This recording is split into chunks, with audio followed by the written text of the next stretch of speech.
बचपन से हम में से ज्यादातर लोगों ने तीन चीजें सुनी हैं जो जीने के लिए सबसे ज्यादा जरूरी होती हैं, रोटी, कपड़ा और मकान। हमने ये कभी नहीं सोचा था कि हमें कभी भी शुद्ध हवा, साफ पानी के लिए लड़ना पड़ेगा, क्योंकि वो हमें ऑलरेडी मिल रहे थे। नॉर्मली किसी भी इंसान को जीने के लिए बेसिक तीन चीजों की जरूरत होती है। पहला, सांस लेने के लिए साफ हवा, दूसरा पानी और खाना। ये सब बेसिक चीजें होती हैं जिनके बिना जीवन इम्पॉसिबल है, और इन्हीं बेसिक चीजों की भारत में बहुत बुरी हालत हो चुकी है, जिन पर हम एक एक करके बात करेंगे। सबसे पहले बात करते हैं हवा के बारे में। 2024 में आईक्यू ने दुनिया की सबसे पॉल्यूटेड सिटीज की एक एनुअल लिस्ट निकाली, और जो सबसे बिल्ड चीज सामने आई वो थी कि 100 में से 94 सिटीज इंडिया की हैं। हम एयर पॉल्यूशन में तो विश्वगुरु बन चुके हैं, यानी हमारे पूरे देश में एयर पॉल्यूशन आम बात बन चुकी है, जहां ऑलमोस्ट हर एक सिटी, चाहे वो टियर 3 हो या टियर 1, सब जगह एक्यूआई लेवल 200 से 700 और यहाँ तक कि कहीं कहीं 1000 प्लस है। और इसी में एक सिटी है जो सबसे ज्यादा ध्यान खींचती है, वो है हमारी कैपिटल दिल्ली, जो हमारे देश का फर्स्ट अपीयरेंस है, जो दिन ब दिन एयर पॉल्यूशन में नए रिकॉर्ड तोड़ रही है। दिल्ली में 15% डेथ सीधे एयर पॉल्यूशन से लिंक्ड है, मतलब हर 7 में से एक इंसान की डेथ बस हवा की वजह से हो रही है। और पूरे इंडिया में बात करें तो हर साल 2 मिलियन लोग एयर पॉल्यूशन की वजह से जान गंवाते हैं। एक्यूआई सिस्टम थ्योरेटिकली 0 से 500 के बीच में होता है, जहाँ पर अंडर 100 की हवा शुद्ध मानी जाती है, यानी लगभग ठीक ठाक मानी जाती है। 100 से 200 के बीच में सेंसिटिव लोगों को दिक्कत होने लगती है। 200 से 300 के बीच में सब लोग स्ट्रगल करने लगते हैं, और 300 और 400 के बीच में ये हवा सीरियस हो जाती है, और 400 और 500 के बीच में फुल ऑन इमरजेंसी। साइंटिस्टों ने स्केल को 500 पर इसलिए रोका था, उन्हें लगा कि कोई भी शहर इससे आगे जाएगा ही नहीं, एक्सेप्ट इंडियन सिटी, जिनके लिए ये लिमिट भी जोक लगती है। आज 1.4 बिलियन इंडियंस एक ऐसी हवा में सांस ले रहे हैं जो WHO के स्टैंडर्ड से माइल्स ब्लू है, और दिल्ली का एक्यूआई तो 1000 टच कर गया है। लोगों को लगता है कि पॉल्यूशन सिर्फ सर्दियों और दिल्ली की प्रॉब्लम है, अरे बिल्कुल गलत है। 2024 में इनमें से किसी भी शहर में 100 दिन भी नहीं मिले साफ हवा के।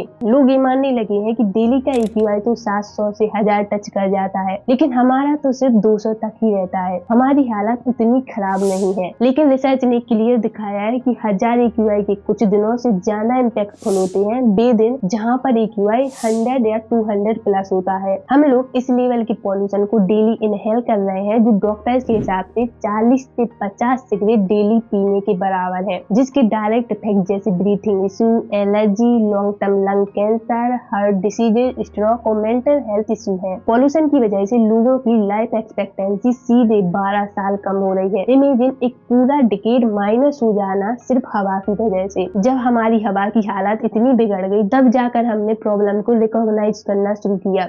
अब बात करते हैं हमारी सेकंड बेसिक चीज की, वाटर। भारत में वाटर क्राइसिस को एक फ्यूचर प्रॉब्लम समझकर इग्नोर किया जा रहा था, पर अब ये डेली लाइफ का एक हिडन एक्सपेंस बन चुका है। ये है इमेज हमारे देश की दो सबसे बड़ी नदियों की, यमुना एंड गंगा, जो वर्ल्ड की टॉप पॉल्यूटेड रिवर्स में शामिल है। हमारे पास दुनिया की 80% पॉपुलेशन है, लेकिन ताजा पानी सिर्फ 4% के आसपास है। इसका मतलब सिंपल है, जितने लोग हैं उतना पानी सिस्टम के पास नहीं। रिवर्स जो कभी सिविलाइजेशन का भी बेस थी, आज वो सीवेज लाइन बन चुकी है। दिल्ली को पानी यमुना से मिलता है, एशिया की 4th largest river, but Yamuna is one of the most polluted river in Asia. और फिर भी यही रिवर एक मेगा सिटी को पानी दे रही है। दिल्ली के लिए हम लोग सोच रहे हैं कि हवा ही सबसे टॉक्सिक चीज है, लेकिन अब पानी भी उसी कैटेगरी में आ गया है। Latest national ground water report के हिसाब से दिल्ली का ग्राउंड वाटर टॉक्सिक केमिकल से भर चुका है। लगभग 13 से 15% सैंपल में यूरेनियम सेफ लिमिट से ऊपर पाया गया। पूरी सिटी में टोटल 37 सीवेज ट्रीटमेंट प्लांट बनाए गए हैं,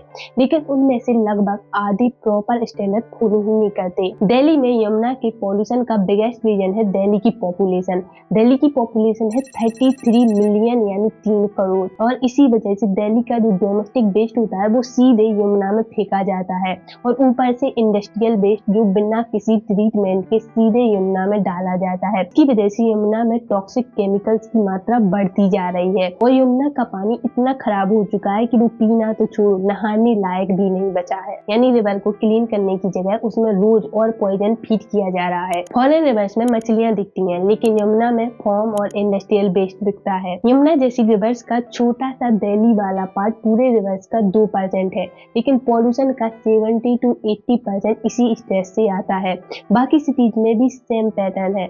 इंडस्ट्रियल वेस्ट, अनट्रीटेड सीवेज और गार्बेज डायरेक्टली नदियों में डाला जाता है। जब रिवर्स और लेक्स डर्टी हो गए तो सॉल्यूशन के नाम पर ग्राउंड वाटर का ओवर यूज शुरू कर दिया गया। इतना ज्यादा पानी ग्राउंड से निकाला जा रहा है कि कई स्टेट में जितना रिचार्ज होता है उससे भी ज्यादा एक्सट्रेट हो रहा है। इसका रिजल्ट बोरवेल और डीप होते जा रहे हैं पानी और हार्ड, और हेल्थ प्रॉब्लम जैसे किडनी, बोन्स और स्किन इश्यूज और ज्यादा हो रहे हैं। गंदे पानी की वजह से हर साल लाखों लोग वाटर बोर्न डिसीज से सफर करते हैं और हजारों लोगों की डेथ होती है। Hospital bill, medicine, RO, filter, tanker, इस सब मिलाकर लोगों का रियल वाटर कॉस्ट बहुत हाई हो चुका है। क्लाइमेट चेंज ने इस सिचुएशन को और टफ बना दिया है। कभी फ्लड, कभी ड्राउट, कभी रिकॉर्ड हीट वेव, और एक ही साल में कुछ जगह पानी ज्यादा, कुछ जगह बिल्कुल नहीं। सबसे बड़ा प्रॉब्लम सीवेज ट्रीटमेंट प्लांट काम नहीं कर रहे।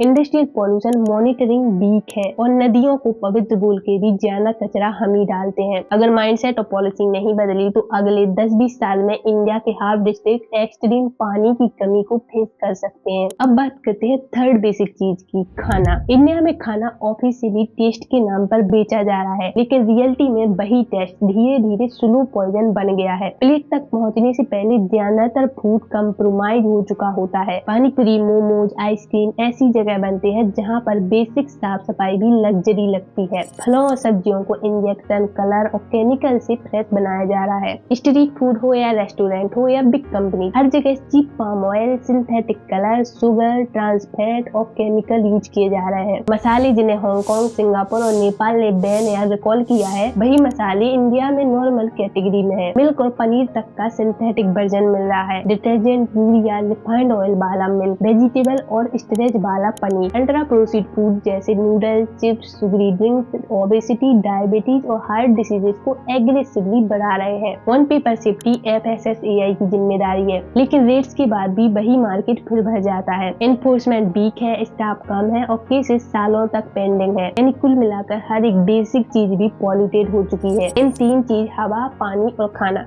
के अलावा अगर कोई छोटी चीज की जरूरत है तो वो है सेफ्टी, और इसकी हालत भी आपको पता ही है। इंडिया की रियल प्रॉब्लम ही यही है, step 0, admitting the problem. India में तभी बात होती है जब सिटीजन लिमिट क्रॉस करती है। गर्मी हो तो हीट वेव, सर्दी हो तो पॉल्यूशन, या यमुना का पानी काला हो जाए तब याद आता है कि वाटर क्राइसिस। तो भारत में बेसिक चीजों की ये हालात है, और मैंने अभी जो भी डिस्क्राइब किया उनको तो एक लिटिल पार्ट यानी उसका 1% भी है। यानी रियल प्रॉब्लम इससे भी बड़ी हो चुकी है। हमें कोई परफेक्शन नहीं चाहिए, बस बेसिक चीजें मिल जाए, जैसे साफ हवा, साफ पानी, साफ खाना और बेसिक इंफ्रास्ट्रक्चर और फेयर सिस्टम। और जिस दिन भारत ने अपने बेसिक ठीक कर लिए, उस दिन ना कोई ग्लोबल पावर, ना कोई सिस्टम भारत की ग्रोथ और उसकी स्पीड को और उसकी राइज को रोक पाएगा।